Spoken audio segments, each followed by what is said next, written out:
ശബരിമല തൊഴുതിറങ്ങി കഴിയുമ്പോൾ ഇതര സംസ്ഥാനത്തിലെ പല ഭക്തരും പമ്പയിൽ കുളിച്ച് അവിടെ അവർ ധരിച്ചിരുന്ന വസ്ത്രത്തെ ഒഴുക്കി വിടുന്നതായിട്ട് കാണാം. ചിലർ അതിൽ നിന്ന് ശേഖരിക്കുന്നതായിട്ടൊക്കെ കാണാം. ശരിക്കും പറഞ്ഞാൽ നമ്മൾ ഉടുത്തുകൊണ്ടായ വസ്ത്രം അവിടെ ഉപേക്ഷിക്കണമെന്നത് യഥാർത്ഥ വിധിയാണോ? ഇതിനെക്കുറിച്ചൊന്ന് പറഞ്ഞു തരാമോ? ശബരിമല എന്ന് പറയുന്നത് വലിയൊരു തീർത്ഥാടന കേന്ദ്രമാണ്. പല ദേശങ്ങളിൽ നിന്നുള്ള വിവിധ തരത്തിലുള്ള ആചാരക്രമങ്ങളിലൂടെ വന്നു ചേരുന്ന ഭക്തർ അത്രത്തോളം വന്നടിയുന്നൊരു സ്ഥലമാണ് ഇവിടെ. അവർ പലവിധത്തിലുള്ള ആചാര പദ്ധതികൾ അനുഷ്ഠിക്കാറുണ്ട്.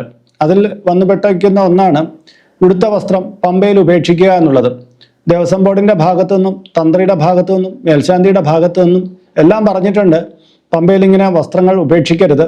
ഇത് ഇവിടുത്തെ കീഴ്വഴക്കമല്ല, ഇത് ആചാര മര്യാദകളിൽ പെടുന്നതല്ല. പമ്പയെ മലീമസമാക്കാനാണ് ഇത് കാരണമാകുക. നിങ്ങൾ കാരണം പമ്പ മലിനമാകരുത്.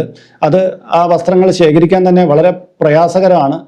പമ്പയിൽ ഇത് ഉപേക്ഷിക്കരുത്, ഇങ്ങനൊരു വിധിയില്ല എന്നൊക്കെ എത്ര വട്ടം പറഞ്ഞാലും പല ഭക്തരും ഇത് അറിയുന്നില്ല, അല്ലെങ്കിൽ അറിഞ്ഞിട്ട് അനുസരിക്കുന്നില്ല.